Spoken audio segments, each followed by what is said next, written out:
Hello everybody, so today's video is going to be me squirming quite a lot, I feel. I'm essentially going to be answering a bunch of questions that I have avoided answering in the past. I went on to Twitter, I went on to Instagram, and I also texted a bunch of friends asking them to ask me questions that they've never seen me answer before.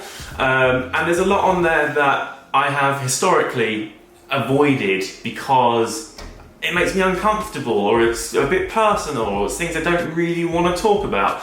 But I thought in the interest of having a grown-up, real-life conversation, let's be open and honest. And here we go. These are the top 10 questions that I get asked frequently that I've just never really addressed. In at number 1 is a question that I was asked a lot in all manner of ways. Essentially, it's, do I care that my views on YouTube have dropped? Did I stop uploading on YouTube because I was getting less views?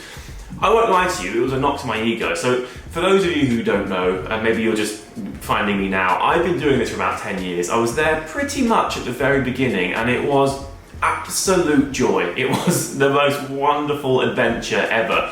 I mean, I travelled the world. I had a group of friends, we were called the Brick Crew, and we sold out venues and people would scream and cry at us, and at the time it was like so exciting, and if you've watched me for a long time you'll know this. The energy was just like magic. I won't lie that there was a knock to my ego when I started uploading things and putting the same effort and attention and joy into them and just watched them sort of not do as well. But that wasn't the entire story. I always knew that part of it, the hysteria, if you like, the crazy views and all that, was never going to last forever. So I quite early on decided to start diversifying. So I started doing a lot of work in fashion, I started doing a lot of presenting, and that's all kind of transformed now into what I spend a lot of my time doing, just sat at this desk writing stuff. Question number 2 was along the lines of, do you miss the Brick Crew days and do you still talk to them? The Brick Crew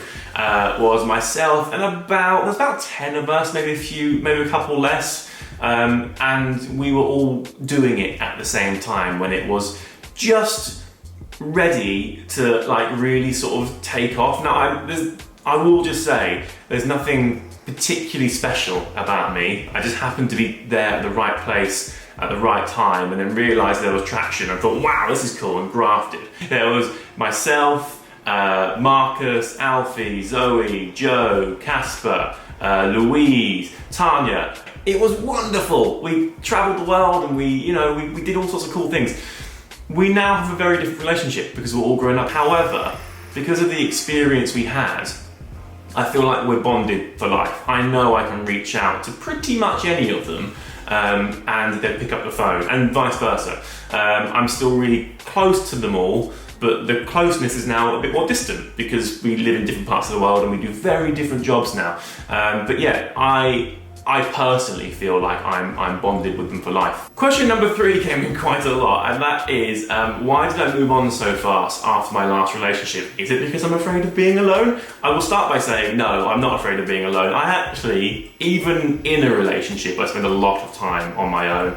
I am an independent man, I have my own shit together, I am capable of doing whatever I want. I don't need someone, I want someone, and that is the difference. And that for me is what provides a beautiful relationship as opposed to sort of codependency. I don't need someone to qualify me for my ability or who I am as a person. I am comfortable in my own skin. I will also say that I didn't move on that quickly. I mean, you have to remember that the only information you guys are privy to is the things that I've posted and the things that the world have also posted outside of my control. Yeah, I met Sarah fairly soon after that. I wanted to start dating, basically. I wasn't expecting to fall in love again, but I did. And how lucky am I? How wonderful is that? So, I jumped in head first. I don't feel like I moved on too quickly. I moved on when I was ready,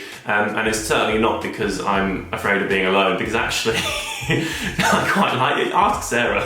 She's like, you don't even like me, you're always on your own. This is a sensitive question, but it's what do I think about the bad reputation YouTubers have gained due to creators like Jake Paul and Jeffree Star? And I was asked this a lot, and those two names came up quite a bit. I am of the opinion that if you have an audience, you have a responsibility. You are, whether you like it or not, and whether you want to admit it or not, and this is something I struggled with for a while, you are a role model. If a lot of young people are watching you and are looking at you as their source of entertainment for one thing, but also their source of what people do, you owe it to them to act well. You know, you have to think about the impact you have.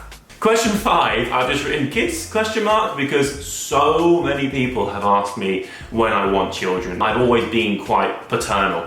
And yes, I really do want kids. I also want it to be the right place in my life where I have the time to be a really good, attentive father, the finances to make sure that I can provide.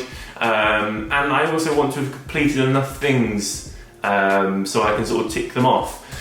So yeah, soon actually. I feel like I'm at that point now. I have achieved a lot in my career that I'm very proud of, and I feel like I now have enough time to pull my head up and be more present as a dad. So yeah, hopefully soon.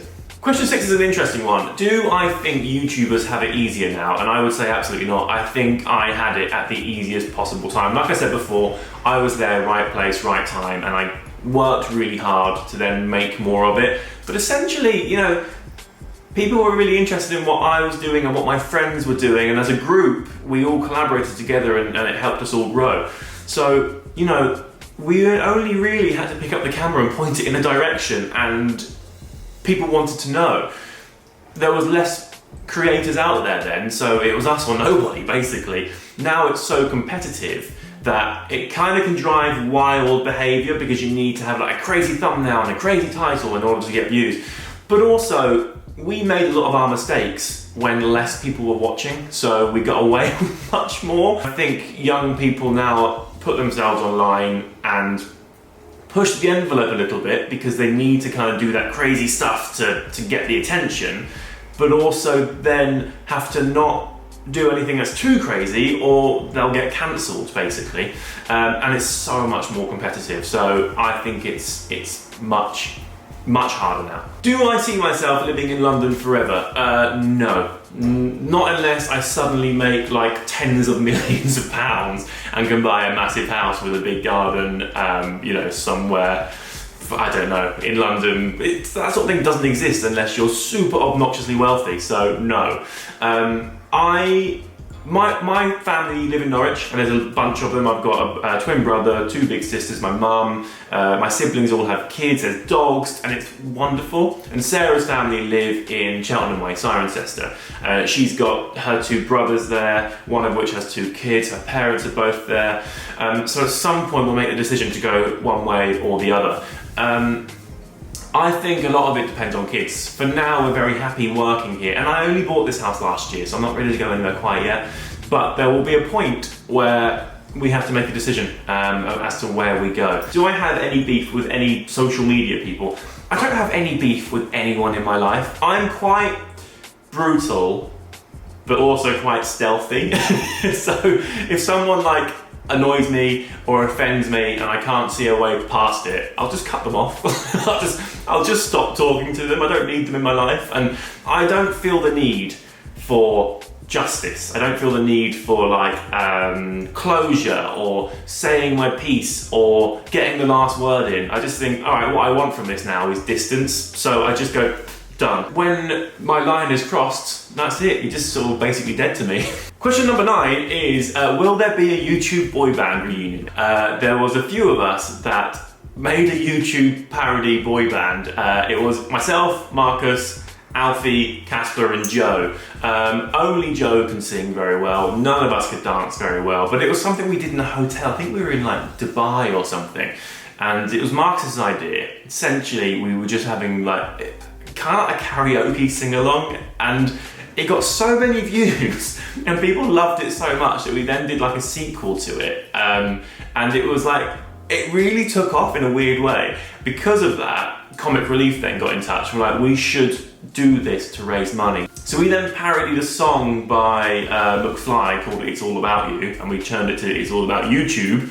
And we had like a proper video set up. We made like do you know what? It's really good, and it raised a lot of money. I say really good, it's shocking, but the production value's there. I get asked continuously about whether we'll go back together. And do you know what? I'm totally up for it, because like I say, I'm really nostalgic. I'm totally up for like a reunion to do it, but I'm pretty sure the others won't be. And also, sometimes you've just got to let things have their moment, you know what I mean, and then move on. I feel like watching us all do it now in like our late 20s and early 30s won't have the same vibe. I'm gonna say no, however, I'm open to it. And my last question, which I have to say is actually really nice because people are checking in on me, is how has my mental health been lately?